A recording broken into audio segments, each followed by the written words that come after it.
Aloha, my deal makers. I got a couple people checking in. There What's he up, is. Alex? How are you, man? We got a couple people trickling into the room right now, and give a couple more minutes for everybody else to trickle in as well. How you doing, Will? Doing well. We got Jay joining us as well. She's got some updates, I know. So should be Hello, exciting. Welcome, Jay. There she is. hello. Hello, everyone. Happy Wednesday. We are here again. Ask Alex number 16. Week Wow, 16. can you guys crazy, believe it? right? 16 weeks in a row. Wow. I was tripping out on that earlier, actually. I was like, I can't believe it's been 16 weeks we've done this. It flies by whenever you see the numbers going up and up. I'm like, wow, this is really great. Yeah, 16 weeks is definitely pretty cool. And as we mentioned last week, we did a little bit more of an open format, kind of had everybody on screen and everybody able to talk. So we're going to go ahead and do that again this week here in a second. We're just going to do our usual kind of recap and update on what's kind of going on with Alex, with his business, what's kind of going on in his life. And then we'll go ahead and jump in and welcome everybody to the screen. If you guys don't mind, go ahead and use that chat feature down at the bottom of the screen and let everybody know in the chat where you're from, what your name is, and where we can find you. If you're on Instagram, what's your handle? Where do we find you if we want to connect with you outside of this webinar on Wednesday here? So if you don't mind, just go ahead and use that chat feature down there. Let everybody know. And again, we're going to welcome you onto the screen here shortly. So everybody's going to get to see each other and meet each other and learn a little bit more about each other here a little bit later on here. But Alex, if you don't mind, why don't you let us know a little bit about what's going on with you, man? Awesome. Well, I'm here on Maui. We're going to be going to the Ryan Pineda Mastermind event this coming up Friday. So I'm really excited about that. But really just been focusing on getting back into a solid routine and rhythm because about 2 weeks ago, I had that mastermind here on Maui and that was pretty intense. And so I think it's taken a little bit to get kind of back into good overall rhythm on that. And then we're definitely happy about getting rid of our Lake Isabella property. That flip is done. I know we've been talking about getting this new duplex or this duplex on the market. It's one delay after another, but that's just the flip game. And we should have the appliances in, and then that'll be on the market. Also, I know Jay will probably talk about it, but we're making some progress on our South Gate flip as well, because we do have city involvement and having to do everything by permit, and it's just causing a little bit more of a delay on that one as well. But she's crushing it there. And yeah, so I'll be flying into Vegas Thursday. And I'll be there Thursday, Friday, and part of Saturday. And then I'll be flying them into LA part of Saturday, Sunday, and Monday, and then back to Maui next Tuesday. So that's kind of the agenda. I'm going to also be doing an exclusive video for our Facebook group every week. And this week is going to be about the recap of the mastermind with Brandon Turner and all those huge rock stars that I got a chance to connect with and also reconnect with because it was a sequel. It was a second mastermind here on Maui. And so I'm going to do an exclusive video for you guys every week on the Facebook group. So make sure if you haven't joined our Ask Alex Facebook group that you do join that, so then you can get, be part of that community and the tribe that we're building there. And then also I'll be doing an update on this mastermind that we're going to this weekend. And Will is coming along as well. He went to the quarter 4 of 2020 mastermind with me over at Ryan's office. So he'll be coming along as well. I couldn't bring someone else, or I definitely would have brought Jay. So we'll get you to the next one, Jay, okay? So I'm holding the fort down in LA. We got a lot of work going on here. So I'm actually, you guys are good to go. I'll see you on the flip side. And you'll be back in LA whenever you come back. So yeah, and also stay tuned, guys. We might do a meetup while I'm in LA for some of our LA people and our contacts and our network there. So stay tuned to that. You'll see that again on the Facebook group. So let's rock out. I'm excited to get everybody on the screen and just do more of a networking event for this webinar. Perfect. And also I'd like to add, if it is your first time in this webinar, we have been really growing consistently on a weekly basis. Please also, like Will said, make a little note in the chat that it's your first time here. I also did put the Facebook group that Alex had mentioned. He's going to put a little exclusive video for our Facebook group about Brandon Turner's mastermind. So definitely make sure to join it. We're really staying active on there and, you know, keeping up with what's going on in our lives and, you know, our deals. So definitely make sure to join that. And, you know, we like to welcome everyone here again. And guys, just to give you a little again idea here, this is going to be an exclusive video. This is not going to be posted on Facebook for other people to see. This isn't on Instagram. It isn't going to be on Alex's story or on YouTube. This is literally going to be a recap just for you guys, just for the tribe, of some of the key takeaways that Alex learned from some of these really, really big time, you know, real estate investors that you know most of us here in this room either look up to or watch their videos for guidance and insight. And he's going to provide a couple of big tips from that. And we're going to have a follow-up video the next week with some of the tips from Ryan's, you know, meetup as well, his mastermind. So this is going to be a really cool chance for you guys to kind of hear from Alex and learn some of the things that he learned while he was out there. And I'll tell you, while we visited Alex, he told us a couple times, like, this mastermind is draining on the mind because there's just so much stuff that you learn when you're in a room, when you're that smallest fish in this big room in this big ocean. You know, you learn a lot. And so Alex learned a lot of stuff, and he's going to share that with us exclusively on the Facebook. So that should be pretty cool. On this Facebook topic, guys, we also are going to be looking for maybe 1, 2, 3 people who are interested in volunteering to be a Facebook moderator. And that would just require you to kind of make sure to let us know when things are going on the Facebook group, you know, like posts when they come up. We're going to be posting the video from Alex. So just kind of reminding people, hey, this is coming up. And again, it'll be a really easy task. But in exchange, we're going to get you access to a little bit more Alex and get you invited out to some of our meetings, just so that you can see that inside side of the business and some of the stuff that we're doing here. So if you are interested and want to do that, again, we'll kind of have you just shoot Jay or myself a message or shoot us over an email. I'm going to go ahead and post the email right now for you guys. So if you do have any interest in that, just let us know. That way we can kind of get you plugged in. And make sure, if you can, for the email, do subject line moderator.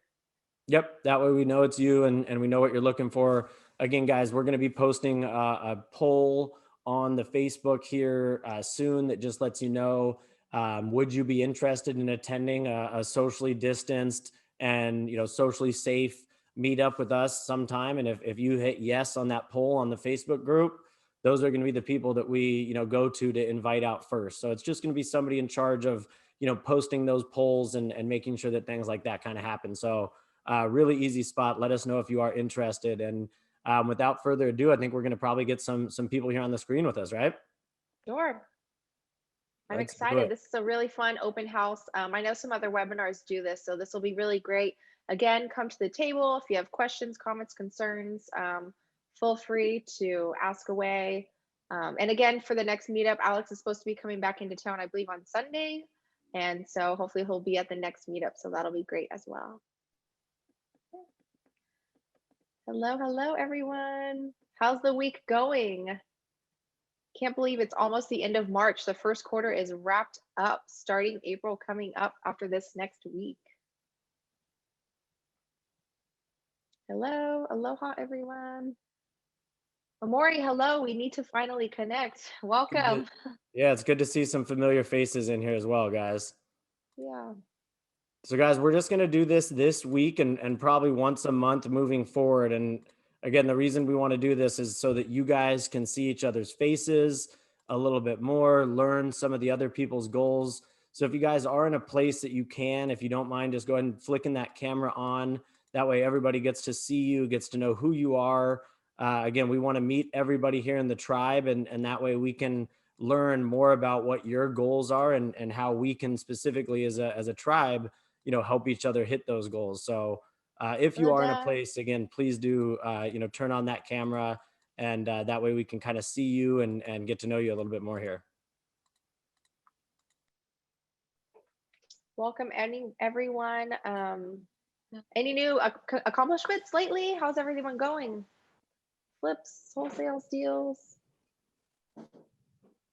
Yeah, guys. Usually, what we like to do is kind of start this off with a anybody need anything or anybody want anything. You know, if you have anything that you need, you have a deal that you're about to close, and you need somebody to help you out with the contract, or you need somebody to help you out with the financing, or you need somebody to help you out with the hard money, or how to kind of navigate that.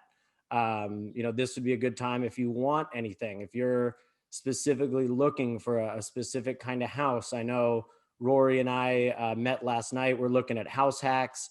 So if there's anything like that, you know, go ahead and let us know. I see Edward's raising his hand, so we can go ahead and have Edward start if you want to get started, man.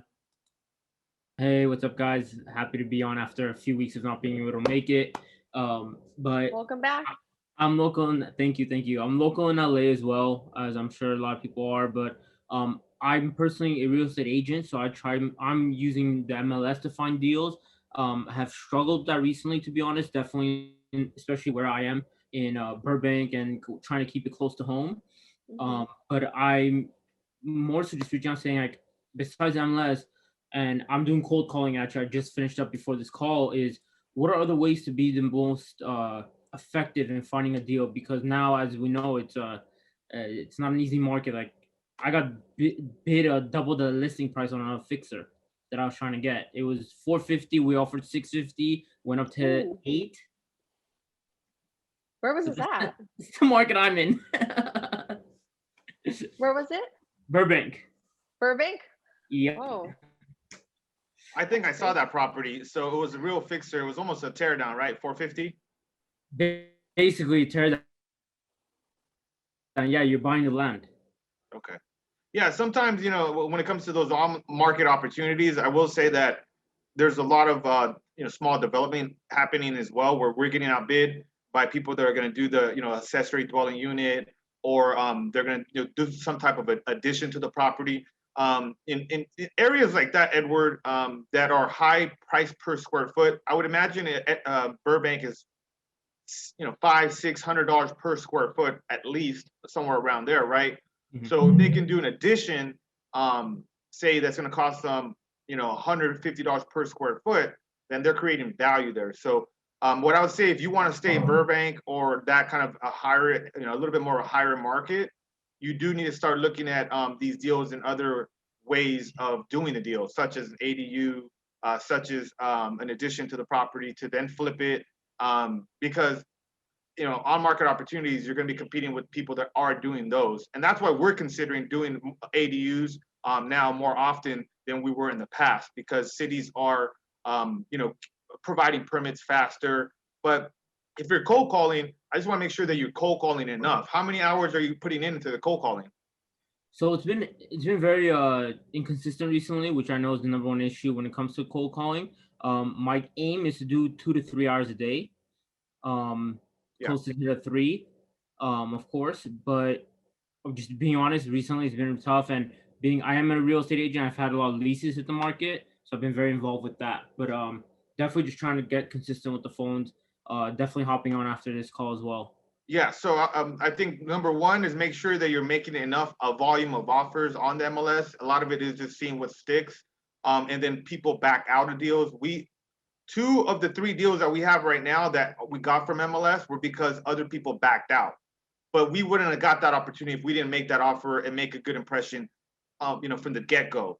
So make sure you're doing a volume of offers, and then the cold calling, you got to be doing it consistently, and you got to be doing it for 2-3 hours minimum a day.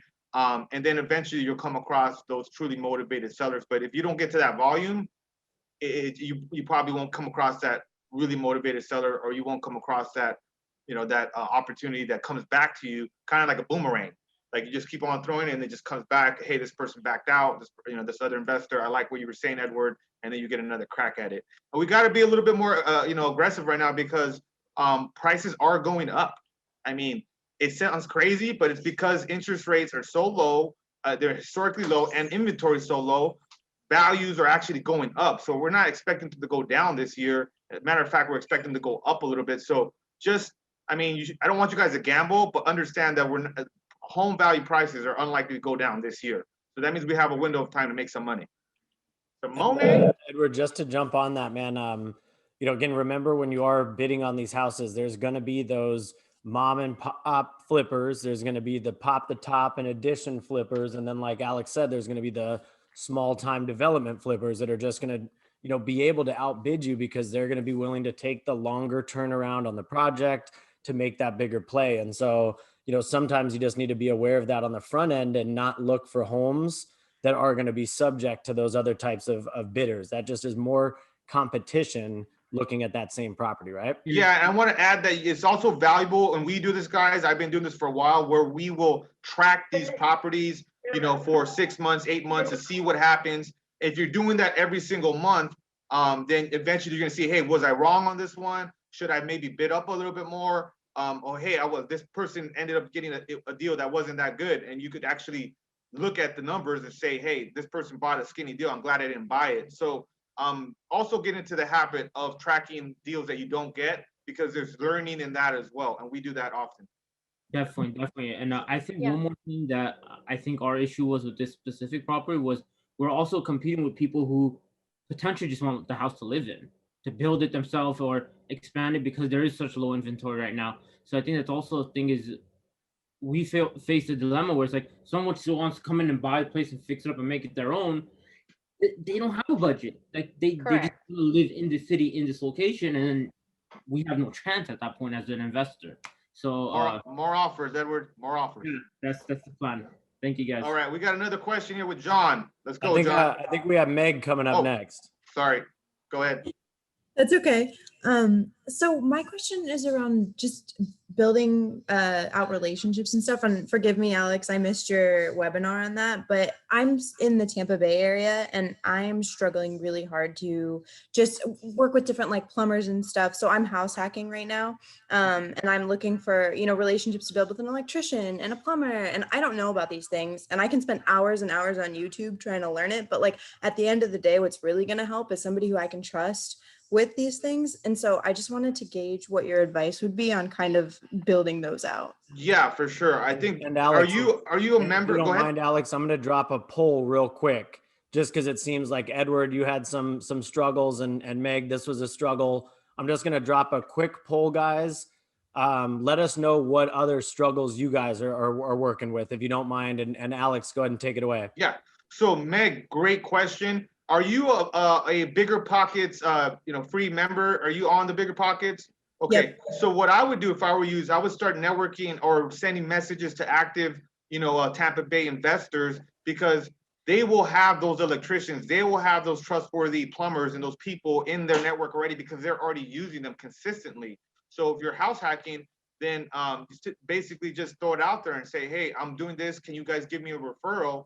And most of the time, I mean, they're pretty helpful in that aspect. I know if someone asked me for a referral, I'm willing to show, because these people always need work.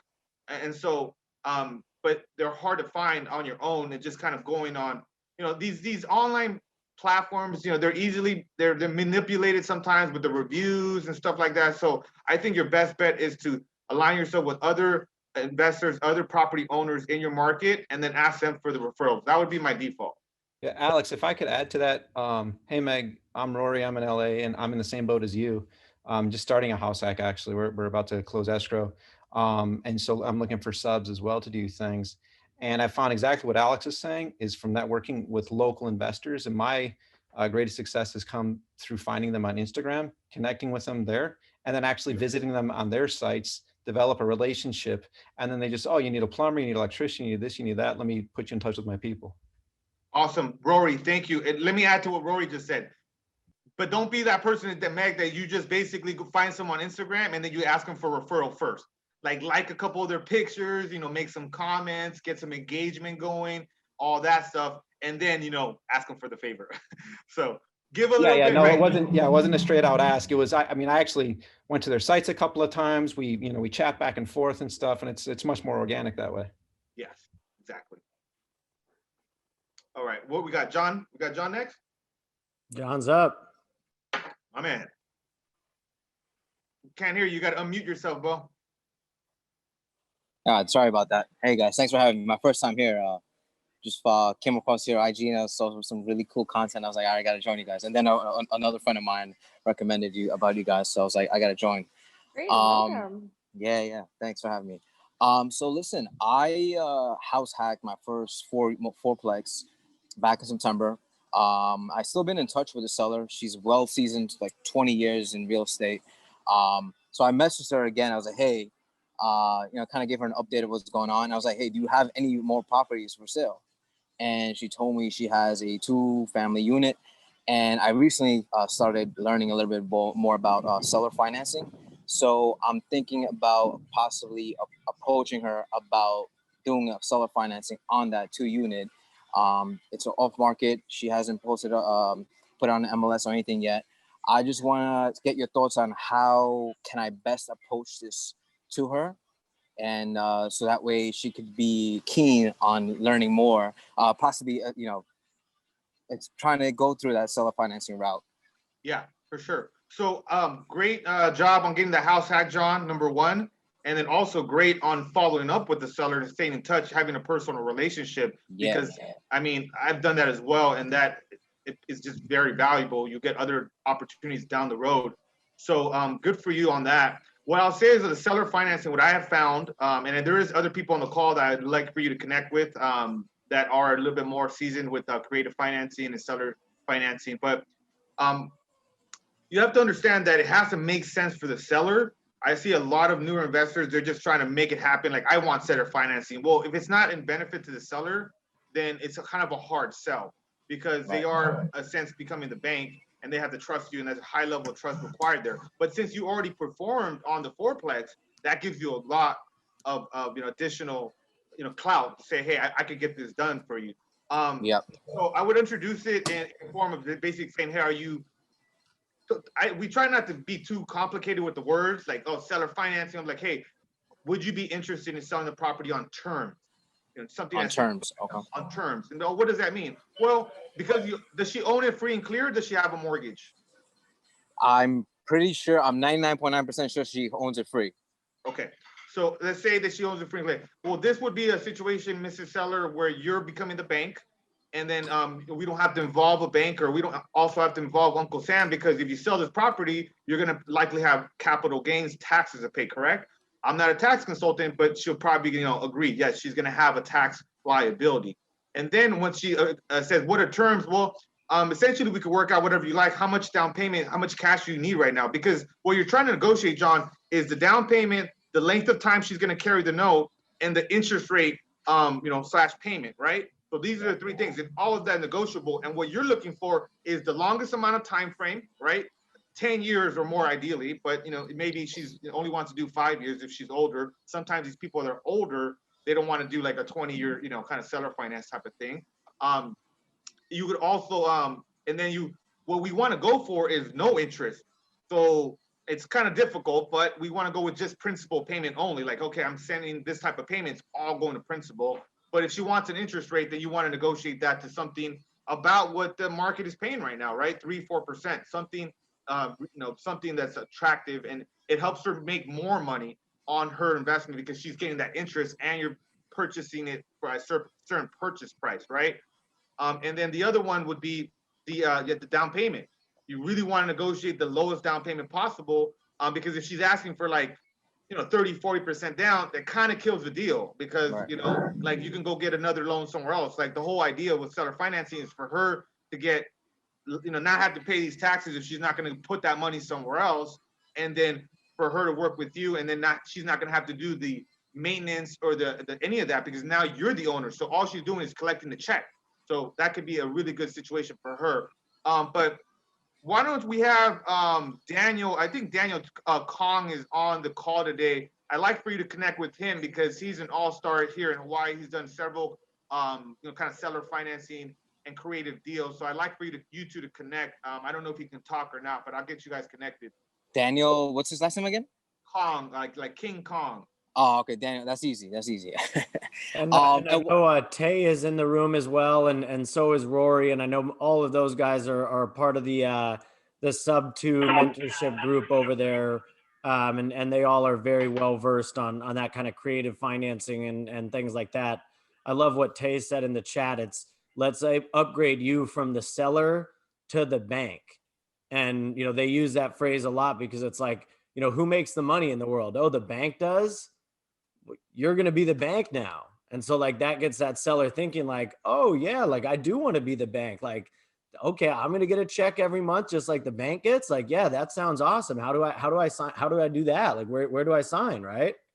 So I love what Tay said down there as well. And I'll echo that, Alex. I think Tay, Rory, or Daniel Kong would all be great resources to reach out to about that. I have a question. I have a question to your situation. Do you know why the seller would want to sell, or why they're entertaining selling? Yeah, so I mean, the first property she sold was off market, and I found it through my realtor, my banker. The property she sold, she 1031 it to buy a commercial unit down in Orlando. So I think she's gonna be doing the same thing for this one. Again, she's seasoned. She's been in the game for over 20 years. So I think that's what it is. I'm working on scheduling a meeting with her to go see the property, but I just trying to figure out, is the seller financing more of an approach that a person that owns nothing to the bank on the property, or somebody with a mortgage on it? That was another thing. My second question to that part. Well, essentially, if it's seller financing, it means that you have it paid free and clear. If Got it's subject to, it means that they have a mortgage and now you're buying it subject to the mortgage, and you'll still have to make those, payments for the seller going forward. So it's just a form of not involving a bank, but they're very similar. Got it. Yeah. And my first deal with her went pretty smooth. It took less than a month, and it was a FHA as well. And I've still kept a relationship with her. She's actually still renting out one of my the shed in the back. So I felt like, you know what, let me keep building up this relationship, and then I found out about the self financing just a couple weeks ago, and I was like, maybe I could approach this with her and see. But I just wanted to kind of get an idea of how to best approach this to her, so she could be keen and like, hey, okay, you know what, I'm open to it. I'm gonna give you a book to read. It's a really good book about the explanation of that book. Let me see if I can find it real quickly. But yeah, it'll help you just really explain it and then not overcomplicate it. And then if the seller's savvy, she'll really know what it is. But I'll get that to you. I can't find it on Amazon right now, but I'll get that to you. Well, somebody that I know in Portland, they're doing a bunch of seller financing, and they recommend this book. I bought it. And it's just a fantastic resource, and it's like $5 so on Amazon. Got it. So and I guess I'll get that to you. Appreciate that.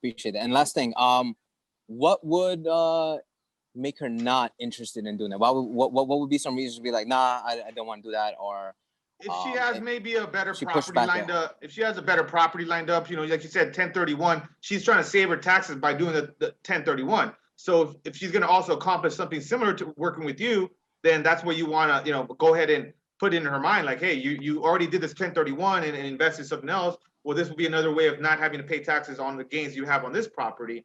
Because again, it really has to make sense for them. But right. The reason they wouldn't do it is because maybe they already have a place to put the money, or maybe they just don't like the idea of doing the seller financing with you. But you do have an advantage already having bought a property from her. Right. All right. Thanks, Alex. Thanks. Appreciate it, guys. I will definitely touch base with Daniel and anybody else. And then join the Facebook group and keep us up to date. Let us know how it goes. We want to know. Yeah. I signed up already. Hopefully, you guys just need to approve me. Okay. Cool. And thanks, guys. Guys, I think what we'll do is it looks like Melissa is asking if she can get a copy of that book as well. So what we'll probably do, guys, is after this meeting, we'll create a post on the Facebook, and everybody can just kind of go into their closet if they don't mind and just take a picture of what their bookshelf looks like. And that way we can all get 5 or 10 book recommendations from everybody in the room and get an idea of what people are kind of reading and what's working. So I think that'd be an awesome way for us to kind of share that book with everybody as well, Alex. For sure. I'll find it. I mean, I know I have it somewhere. Perfect. Who's the book next? Who has something that they need? I'm just going to go ahead and end this poll real quick and share the results with everybody, just so everybody can kind of see what it is that people need. To give you guys an idea, it looks like the winner was money. So it looks like money is the biggest struggle that most people are having right now. It looks like deals and time and leads are kind of a close tie for second. And then we have a couple people there with the, kind of analysis paralysis. Where do I start? Maybe even a little bit of self-doubt for some people as well. But just wanted to share that up. That way everybody can kind of get an idea of where people Pretty even balance throughout, though, for the majority, aside from the Monet. So, yeah, thanks everyone for sharing that. I see Ulysses raised his hand and Scott did as well. So if you guys want to go in either order, would love to hear from you guys as well. Hey, how's it going? Doing well, man. What's up, my man? Welcome. So I had a question. I got 2 leads on 2 different properties from 2 different owners. And one of them, the lady seems very interested, but she doesn't want to pay the capital gains on the taxes. The one property that she owns, she owes, I think, 120,000, and then the other one's free and clear. So I offered to her, I told her I would pay her mortgage off on the one and to package in the other property, and if she can carry the note on both.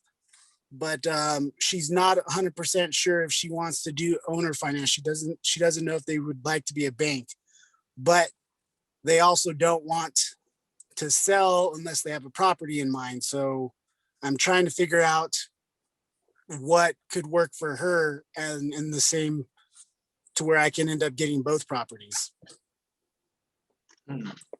Okay. So seller has 2 properties. She's interested in selling both. One of them has a mortgage, the other one does not. Is that right? Correct. And so what's the reason for the sale? Like the motivation? Say that again. What's the motivation for the sale? She hasn't. I just cold called her. The one property that's free and clear, she had it listed a few months ago, and I guess it was under contract, and then she pulled out and decided not to sell it. And the other one, I just randomly called on the property, and then that's how I discovered out that she owns the other one. So I originally called the husband, and the husband says, yes, go ahead and give me a call later tonight. So I gave them a call, and then the husband gave me over to the wife, and that's who I started talking to, was the wife. Okay. Yeah, but when you start getting multiple properties, Scott, it does get a little bit more complicated. That's why I'm asking about the motivation. Like, what's the deep root reason for her wanting to sell the properties? And then you're talking about potentially paying off one of them. Would you then pay it off, like, as far as that's your down payment? That's what you're paying off, that mortgage, and now Yes. she's carrying the note for both of them. Correct. Okay. And so did you present that? Did you tell her, hey, this is what I would do, this would be the down payment? Because does she want cash at the closing? Because don't structure in a way where it only benefits you. Does she want cash at closing? Yeah, so I told her we can do it at different ways depending on what works for them. But the last time I spoke to her, or I spoke to her last week, and then we were on the phone for quite some time. And then over the weekend, I started thinking about things. And then that's when I proposed that idea. And she told me she needs to talk to her husband, that she's not sure if they would want to be the bank. Mm-hmm. And she has to work the next few days, and then that they would get what back I to would me. What I would do if I were you then is I would present multiple options. I would say, hey, this is a cash sale option. This is a seller finance option. So that way she's choosing between doing one deal with you or the other deal, rather than doing seller financing or no deal. Because if she's not too hot about it, as I mentioned earlier, it's something that they need to kind of understand and they kind of want to do. If it's something where you're having to kind of persuade them to do it, it probably is not going to happen, because there's it's a little bit different than a traditional sale. So I would recommend presenting something more formal, but with multiple options. So that way you have because that way, you're doing the deal either way, one way, and then just get your hard money lined up or your financing lined up for taking it down traditionally. Okay. Yeah. So originally, I offered to buy them from her, and all that, but she said she doesn't want to sell because she doesn't have any properties lined out to 1031 exchange into, and they don't want to pay the capital gains. So that's why I ended up coming up with this other Okay. alternative. Well, perhaps you can structure two different seller financing options instead of the cash sale and the option. So like option one maybe has a little bit more cash to them, or option two has no cash to them, just paying off the mortgage, like you said. But people believe what they see in writing. So did you send them something formal in writing? No, she's kind of wanting it to kind of be informal right now.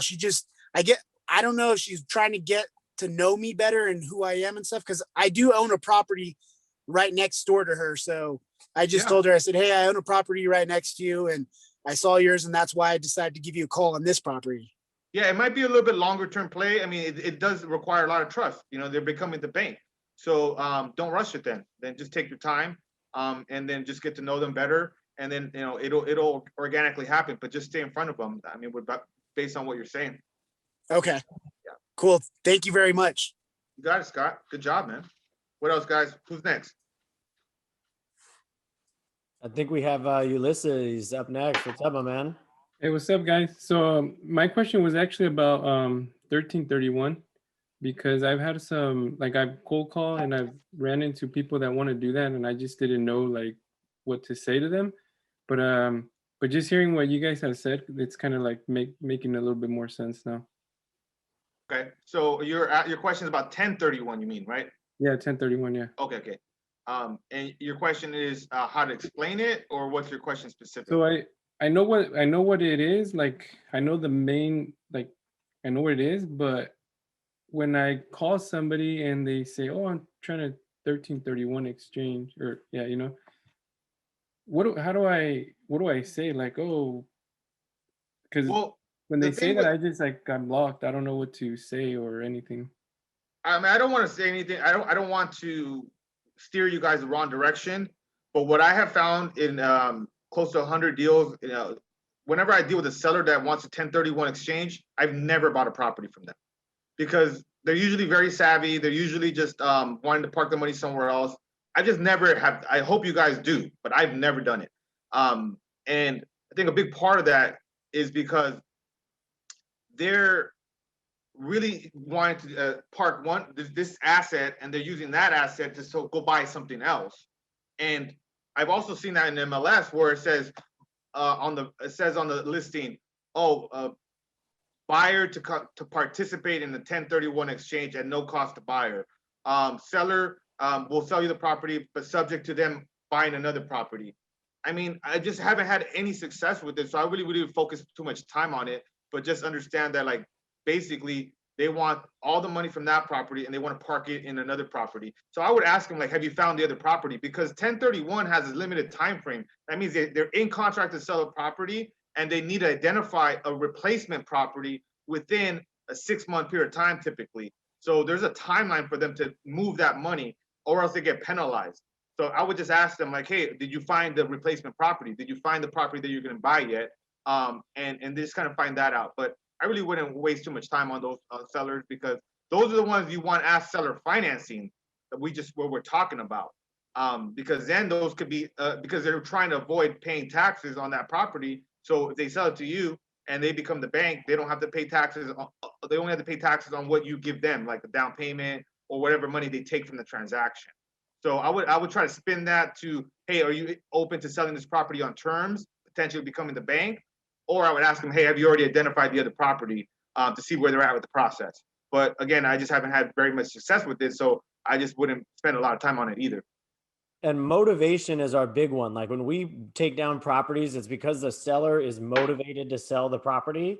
If a seller needs to find their next property afterwards, there's, their biggest motivation is like, do I really want to go through that process? Like, I want to move out of my apartment, but I haven't, because there's that process. I have to 1031 into a new apartment, and that process is burdensome for me. I don't like my apartment that much, but it's not bad enough that I'm willing to move out. So I don't have that motivation, right?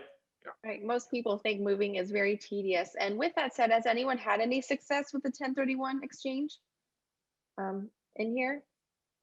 Anybody bought a property from a seller that was, contingent upon that 1031? I know, like Alex said, he's over 100. So Yeah. I bought hey guys, I actually bought a 1031 from some my property from somebody Okay. that's the one I was referring to before. Yeah. From my experience, it seems like she already had that property in line, and like her portfolio, I That's guess great. she has had different properties aligned already that she had in mind of selling. And it was pretty smooth for the most part. Like I said, on my end, I was using FHA to house hack the fourplex, and even with that type of lending, FHA normally tends to have that tends to take longer than usual. Right. But it was pretty smooth on my end. At that time, I didn't know what a 1031 was. Yeah, she had the property lined up, so that's Yeah, easy. And yeah, a lot exactly. of there you times, go. She already had the property lined up, like you said. So, Yeah. yeah. She Her had it lined up, motivation and was, I want to get into this new property, and until I get this money, I can't get that new property. So she was very motivated to sell that property. And a lot of times, like, well, we were driving for dollars earlier. I actually door knocked and talked to a resident who'd been there for 37 years.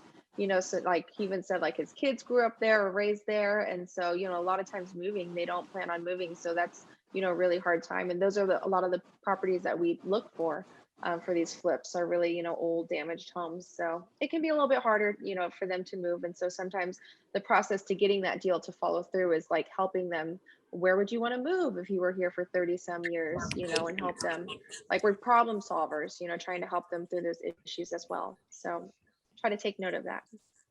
So guys, I know we've talked about a couple of struggles. Let's switch gears real quick. And does anybody have any successes that they want to talk about? Anybody have anything that's been going on that was working well for their business? I know for us specifically, Jay and I had a big day yesterday and crushed it on some driving for dollars and some door knocking. I know I saw Ulysses was out. He had a printed out list of houses he was door knocking on. So kudos to you. Anybody else have any success stories from this week or last week or what's kind of been working for them? I sent my first direct mail campaign this week. Took like a month of just prep, getting the website ready, and let's go watching videos. But to make it into a question or struggle, any tips on how to gauge motivation over the phone when they call? Good one.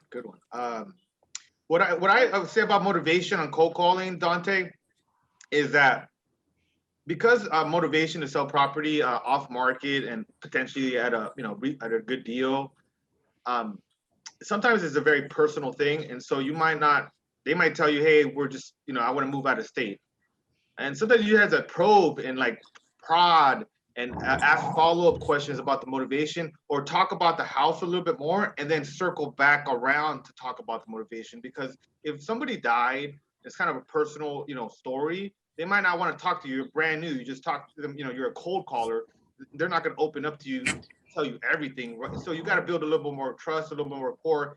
And then what I do is I'll ask about the condition a lot, go really granular on that, like, oh, when's the last time the roof was repaired, and all this, just as granular as, just kind of because you're getting them to talk.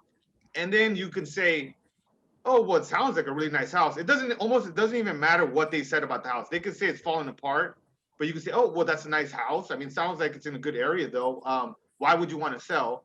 And then get their answer, and then just keep on digging a little bit more, because it's surprising how personal this motivation usually is. I had this seller that was a raging alcoholic, and she didn't tell me that over the phone.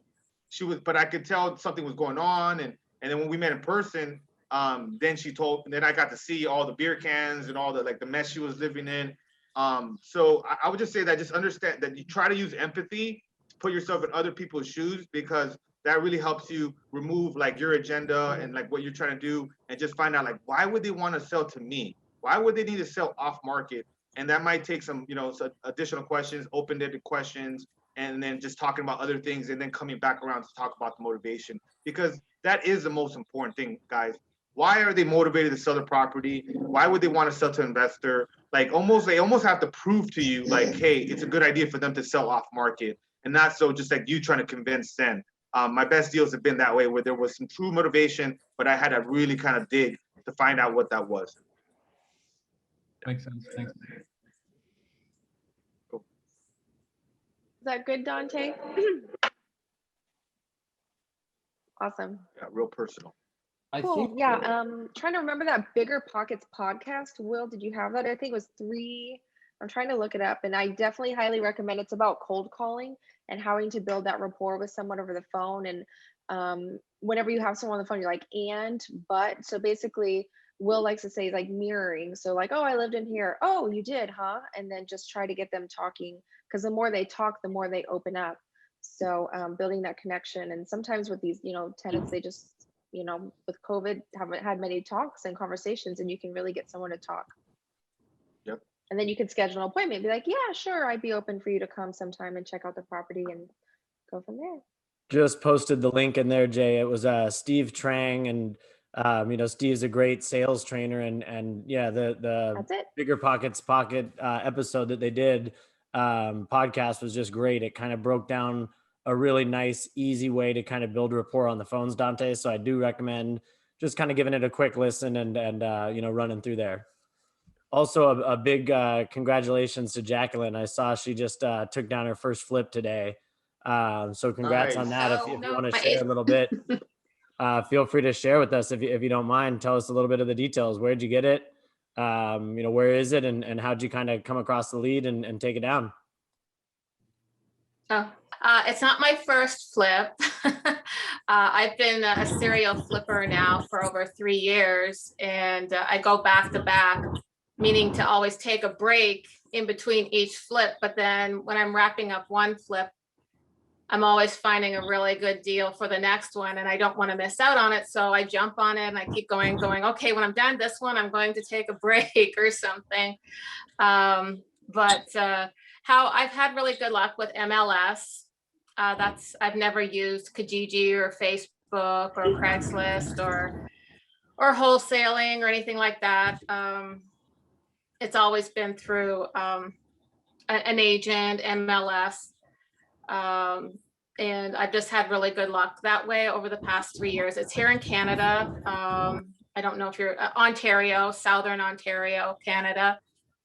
And so I've been a serial flipper. I've had to relocate myself in order to continue in the price range that I'm comfortable with. And so I've had to, I used to live in Niagara Falls. And so in order to continue buying flips in the price range that I was looking at, I had to consider tertiary markets.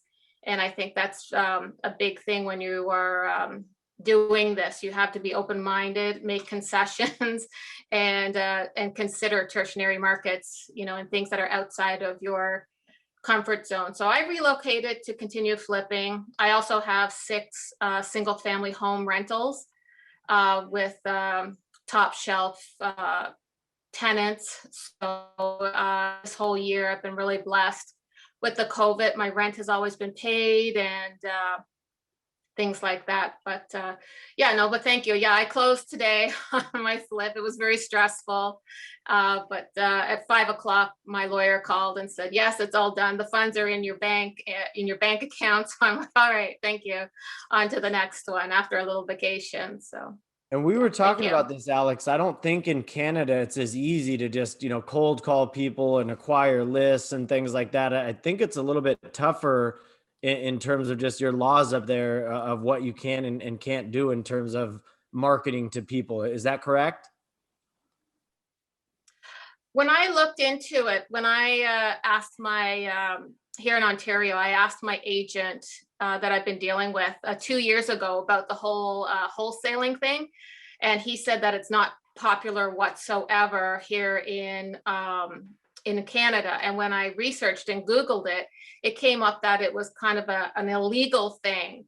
And so when I read that on Google and the research I did there, I walked away from it. But in the past year, I've been in flipping my homes in Windsor, Ontario, which is 5 hours away from Niagara Falls, my home. And a lot more people are doing it. It's becoming more and more popular, I think, this past year, and it's becoming more visible and prevalent. Because in my mailbox in Windsor, I was always getting those little slips and letters and handwritten notes and things like this. So it is becoming more popular and acceptable here in Ontario, but I can't speak for the other provinces though. Yeah, down here, I mean, I know sellers get contacted all the time. Yeah, Yeah. I'd like to make a point of what she said, what Jacqueline said, which is amazing, that she had to make some, some adjustments. And we've done that in LA and Southern California as well, because some areas just get overheated and we're just not comfortable paying those prices anymore. And so you got to be able to look at other markets that are adjacent, or maybe another half hour, 45 minutes, an hour drive out, because sometimes there's less competition, there's lower purchase prices. And for us, that's what Palmdale, Lancaster in Southern California is.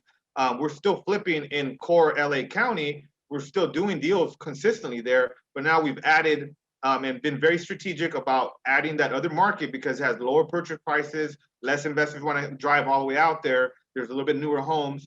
It was a little bit of a learning curve, but it's just worth it. Don't get stuck just doing deals in one area. As you can see, she's a seasoned investor and she's had to make changes along the way to keep flipping and make sacrifices like moving 3, 4, 5 hours away. How bad do you guys want it? Like, I mean, she wants it bad enough to move to a different, almost state, or, right, a different province. Different province, yep. And so what are you guys willing to do to be successful in real estate investing? That's an example of just making changes, adjustments, and sacrifices to keep doing deals. And guys, we love hearing the success stories, taking down your flip, and your multiple flips this year. Again, congratulations, Jacqueline. That's always awesome. Anybody else have any kind of successes that they want to share that have maybe been driving them this week, or that are coming along? Again, I know Dante, big congrats for sending out your first mail campaign. That's killer. Anybody else have any firsts that they were hitting this week? I see Daniel, you raised your hand. What's going on, man? Hey there. So not a first necessarily, but we just finished up renovating one of our burrs that we're doing. And when we were doing the analysis, we thought each of the units in the duplex would rent for $750, and the property manager said they think it's going to rent for $850. So we're pretty stoked on that. So that's a pretty big win. On the flip side, we do have another project that's going on. I'm trying to do my first flip, and the appraisal came back. This is hard money that we're going to be using. So the appraisal is, of course, subject to the scope of work, the budget, everything that's put together. And the appraisal came back 100,000 short of what we expect to sell the property at. So I was wondering if you have any guidance to share experience in that neighborhood, how to communicate through the lender to the appraiser. Yeah, so you could dispute the value, but you're talking about the hard money lender came $100,000 below. Right. So, well, the lender's, of course, relaying what the appraiser says. The appraiser is they're not reading the scope of work, is how I understand it, because we're looking to take this place from a 3.1 to a 3.2.5, and we're also going to finish the upstairs attic to add roughly 400 square feet. And so what it says on, isn't the appraisal based on the as-is value? What you're going to do with the property matter? Oh yeah, so this is because the renovation costs are wrapped into the loan and everything, so they're looking at what the end value of this property is going to be. So as is, it appraised for purchase price. It's no problem there. But on the back end, do you have any guidance on how to best communicate to make sure they understand the scope of what you're trying to do? Yeah, a couple of things. Number one, that's kind of why I don't like using hard money lenders for the rehab, because of that reason right there. I'd rather get a maximum loan to value, like 90%, 85%, 80%, and then get private money for the rest, because of those additional hoops they make you jump through that you're encountering right now. But having said that, I would shop it to another lender, or I would try to dispute that appraisal before you give up on it, or maybe potentially do that concurrently. Dispute the appraisal, get them on the phone, have that conversation, get them a little bit more on board on what you're trying to do, and see if there's any impact there, and they can make any changes. But concurrently, try to find another hard money lender that that might not have that same issue. But again, that's why I haven't really been a big fan of using the hard money for the purchase and the rehab, because of all the inspections and all the additional hoops they make you jump through to give you that money. And sometimes they also charge you interest on that rehab money even without even using it. So yeah, I think that's the best thing. Just look at other lenders and then dispute that and then consider raising private money for the rehab budget, and then just having them give you the maximum loan to value just to take the deal down. Yeah. Absolutely. Yeah. I definitely looking to go towards private money in the future. Wanted to get a little bit of experience under my belt, build that portfolio to put together in front of those private investors. But I agree that's the route to go. Great. Thank you. Yeah, you got it, Daniel. Good work. Daniel. And we got Jeremy, I think, or who's next? Yeah, looks like Jeremy. What's going on, man? Hey guys, huge fan of you guys. Been following for a little while now. But thank you. Success I've had. I closed on my first buy and hold last month, so pretty excited about that. And I'm looking for the next one, I guess. And I guess I would hopefully try to follow the Burr strategy. And to do that, I definitely want to get in touch with Daniel Kong and team for like the hard money. But at the same time, I'm in the Tampa Bay area with Meg, and I don't know. I'm not sure. Like, should I go with a local hard money lender? Because I definitely would want to go with your network. I trust them 100% if it's your network. I would love to go out, with Keiko Capital, I believe. So I don't know. What would you advise there? Should I go, maybe try to find some local hard money lender to do the Bird deal, or should I go with, someone that's out of state? Now, when you say the Bird deal, that means that you're going to buy a property that you're going to do the Burr on, but the acquisitions financing. That's what you mean, right? Yeah. Okay. So I think you need to have both in your arsenal. Typically, what I do is I have somebody that's a little bit more. They're a hard money lender that maybe ask for a little bit more paperwork, ask for a little bit more, but they're going to give me better financing terms. Like right now, I'm getting 8% 1 point on my hard money for acquisition. And then I have another hard money lender that will not have to inspect the property. They'll just do a drive-by appraisal. They're closer to like 8.75, 9%, closer to 2 points, because they're able to do those more difficult deals, close a little bit faster, ask for less paperwork, all of that. So, and they're both, one of them is regional, the other one is local, a little bit more local. The one that's a little bit higher rates, a little bit local. So number one thing I would do is kind of what we talked to Meg about, which is trying to get with other local investors and see what hard money lender they're using for their deals, but also trying to find investors that do maybe similar type of deal too, because these hard money lenders do have appetites.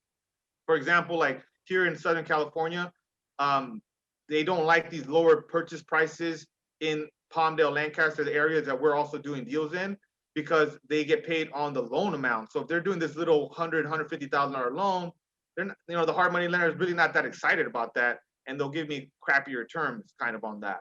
So I guess just to answer your question is, network with local investors to see who they're using for hard money. Also use Bigger Pockets. There's the Bigger Pockets. Are you part of that yet? Yeah, free website. So network there, and then ask them questions, because some of them, the local ones tend to be a little bit, they're local to the area, and then the ones that are national, I tend to use those once you're a little bit more seasoned. Once you are doing multiple deals, you want to add those to your arsenal. But I think finding a local hard money lender that does those type of deals in your area would be the way to go. Is my advice. Okay. Alex, from what I gathered, just looking at the poll, it seemed like 50% of people said that money was seeming like that was kind of one of the biggest issues. So I think if that gives us some insight next week, maybe we're going to have a special guest that's a little bit more related to hard money lending and that kind of information. So I think we'll just plan on doing that next week for you guys. We'll bring out a hard money lender to kind of give you guys some of the different things that they look for and what they're looking for when they do give out loans. And that way you guys can get a little bit of insight from that. So do you think we can do that, Alex? Yeah, of course. Because the lender is so important, you guys. I want to make this one last point. Is that I've had a lot of bad experiences, unfortunately, with hard money lenders because you guys have to understand that there's really no recourse for them. What I mean by that is like they could literally leave you like at the last minute and that you can't even do anything to them because they're the ones lending the money. Whereas opposed to, let's say you're in a contract to sell a property, you can go against the seller, you can sue the seller or something like that. But you can't do that with lenders. And that's why it's so important to get trusted hard money lenders because they can back out or change their terms at the last minute. And then you have no recourse for them doing that. So you really got to trust them and they got to understand what type of deal that they're funding for you and what kind of investor you are. You really want that long-term relationship, not those like, people that barely, got into hard money lending like this year. And then they're just trying to get some deals, some new, investors to fund deals for. You really want those people that are seasoned and that are working with other investors in your market because there's just so much at risk if they pull out at the last minute, which they do. I mean, they have done. With COVID, there were several lenders that just stopped lending altogether and a bunch of deals hit the fan. So you don't want to be in that situation. I've been in there and then you got to scramble. You end up getting a higher rate from another lender that, has to do the deal really fast. So just, take your time, ask questions, make sure that they understand your business, what you're trying to accomplish. And then, you should be able to find someone in your network as long as you're kind of looking out there, for those type of lenders. Okay. And guys, yeah, I think like we said, we'll make sure we kind of bring a special guest on next week or the week after, depending on what their schedule looks like. But we'll definitely make sure that we make that a priority to get a lender in here to kind of walk you guys through that process. I couldn't agree with Alex more. I mean, the lender is one of the most important parts of the deal and kind of knowing how to navigate those waters. Very important. Like Alex said, having a backup lender, using other lenders for different projects. If you need a lender that does things quicker, lenders that do things a little bit more thorough, having those options is very important. So I think that'd be great to run through next week. Yeah. Great. Guys, any other questions? Feel free to always shoot us over a message. Like we mentioned, we're going to go ahead and drop a Facebook poll this week. Alex is going to be back here in town, so we might try and do a meetup at one of the properties down here just to kind of see where things are at. One of them we're very close to listing, and one of them we just finished some permit work. So we'll look into doing that. And again, keep out on the Facebook. It's going to be the Facebook poll. If people reply on that, that's going to be the people that we kind of get invited out for that meetup. All right. Perfect. Yes. And also, if you're interested, send us a message. And then wrapping up for the Facebook moderator as well, send an email. You can DM Will, myself, or Alex if you are interested in the Facebook group. Again, if you want one-on-one time, to further discuss lending, I know sometimes it can be really difficult for some. You can schedule one-on-one time with Alex Camacho himself and the team if you prefer. The link is attached as well in the group chat. And yeah, we can start wrapping things up and look forward to next week. And guys, on that note, Alex did post a Facebook post. If you guys have the chance, go to that Facebook group. We're looking for some testimonials from people. If you have seen some value from coming out to these webinars, we've done 16 of them now the last 4 months in a row. So if you can, feel free to go to that Facebook, leave a message on there. We're looking for a couple of kind of testimonials from people that have seen some value to go on to Alex's new website that we're launching here this week. So again, thank you guys all for showing up every week. Continue to come out. We're going to do a really fun one next week or the week after with a hard money lender for you guys. And then one of the weeks in between there, Alex, you're going to get back on the phones, right? Yeah, I'm going to be doing some cold calling on one of these guys. I'm really excited about that because I get nervous, but I've been doing cold calling for so many years. I'm also going to be dropping a video on my Instagram showing you guys how to cold call better. I've been working on that, kind of script, and we did some training in-house for the team. So I want to do that. One more thing, I'm going to be in Vegas this Thursday, Friday, Saturday, and then LA Saturday, Sunday, Monday. So if you guys are any of those cities, during that time, let's try to connect in person if possible. And it just, again, I appreciate you guys' time coming out here, being part of the tribe, seeing what we're doing. you guys out there taking action. You're sharing your wins. It inspires us to keep moving forward and keep on these producing these webinars and getting connected with you guys and doing the Facebook stuff. We don't have to do any of that, but you guys are helping inspire us and we're inspiring you, and we're just all helping each other elevate, get a little bit further along in this journey, this real estate journey that we're all on. Okay, guys, we're gonna do one for the gram. Yeah, hopefully you guys enjoyed this this week. Like I said, we'll probably do one of these a month now from now on, where we get to know each other a little bit better. Please do drop a Facebook post if you get a chance. Introduce yourself. Let everybody in the group know a little bit more about you. The more we know about each other, the more we can help each other and help each other hit our goals. So let's crush them. Let's go. We'll see you guys on the flip side. Thank you guys. Appreciate it. Take care, you guys. Have a great rest of your week. We'll see you in Sin City, Alex. All right. All right, See tag you. us as well. Hopefully Thank hear you, from you guys. guys. Yeah, soon. thank you. Again, Thank you everyone. guys. Gemma, looking forward to breakfast with you tomorrow morning. Let's go. We'll see you guys. George, we're gonna drive dollars tomorrow. Let's get it. All right, guys. Let's crush it. Hey, Will, Nathan, so good you're seeing gonna you as you're well. gonna post Doug, it on you'll see us on our Facebook? next meetup. Yeah, Facebook. Okay. I'm off this Good seeing you, weekend, so I might Nathan. have to Hector. take a trip to LA. There you go. Who? Let us know. Hector. All right, guys.